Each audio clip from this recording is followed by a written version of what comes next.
עני רשת הם לא מפרסמים מוצרי מזון או חופשה אקזוטית, אלא מעלים טיפים ומציעים טיפולים רפואיים. בחלק מהמקרים עלולים לסכן את הגולשים. הסיפור הזה נחשף ב-N12, ואיתנו דוקטור יונתן וגמן, מומחה לכירורגיה פלסטית ואסתטית. ערב טוב לך. ערב טוב. עד כמה זה נפוץ? כל התחום הזה עושה עלייה ממקומות שאנחנו רואים בעולם. בעולם ישנם רופאים שיש להם מיליוני עוקבים, והם משפיעני קהל ומשפיעני רשת, וחלקם נותנים שירות טוב ומגישים את המציאות כמו שהיא, אבל תמיד ישנם את האנשים שרוצים לגדול ולרכב על הגל הזה. ואני חושב שלפעמים הדרך הכי פשוטה שאנחנו רואים גם אצל רופאים וגם אצל אנשים שהם בכלל לא רופאים, להציע כל מיני טיפולים, כל מיני דברים שאין להם שום ביסוס בהכרח רפואי. כלומר, בחלק מהמקרים זה ממש מסוכן, למי שרואה את הלא רופאים האלה ומקבל את העצות האלה, כאילו באמת מדובר עכשיו בעצות מרופא.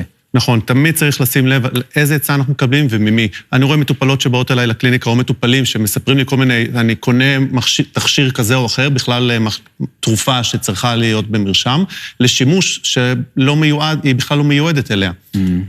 אז צריך מאוד מאוד להיזהר בתחום הזה. וגם צריך לומר, לרופא הרי אסור לעשות פרסומת, נכון? יש ממש חוק כזה.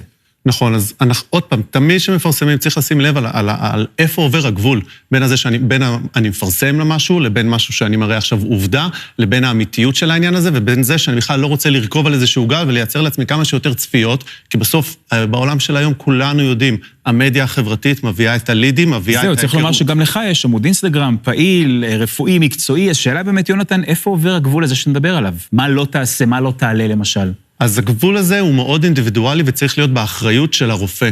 עכשיו, כל התחום הזה גם יש המון אנשים, כמו שאמרתי, שהם בכלל לא רופאים ונותנים הנחיות על איזה דברים לעשות ואיזה טיפולים לעשות ומה נכון. ישנו תחום, כמובן, אנחנו מדברים על תחום האסתטיקה, רופאים שהם לא מומחים בתחום האסתטיקה, שמתעסקים בכל מיני אסתטיקנים. הגיעו אליך מטופלים שנפגעו מרופאים כאלה או מעצות כאלה שהם ראו בעמודים לא... כן, מגיעים אליי לא פעם אנשים שאחרי טיפולים שהם לא טיפולים נכונים, אחרי עצות כל מיני שהם ביצעו עצות שהם קיבלו, ואני אחר כך מתעסק עם הסיבוכים ועם המורכבות של... להוציא מהסיבוך, זה הרבה יותר קשה מאשר לטפל בבעיה הראשונית שעלתה. וצריך לומר שזה באמת היום חלק מהדור החדש הזה, הכל קורה ברשתות, וגם רופאים זה בסדר, אבל כן אולי לסיום איזה עצה, איזה טיפ של הגולשים שכן ידעו לזהות, מתי אולי עלול כאן להיות משהו מסוכן. הטיפ הכי טוב שאני יכול להגיד לצופים שלנו, שאתם רוצים ייעוץ איכותי, עדיף שתיגשו למומחה אמיתי, ולא למומחה משפיען רשת. כן, אוקיי. דוקטור יונתן וגמן, תודה שבאת אלינו. תודה לך.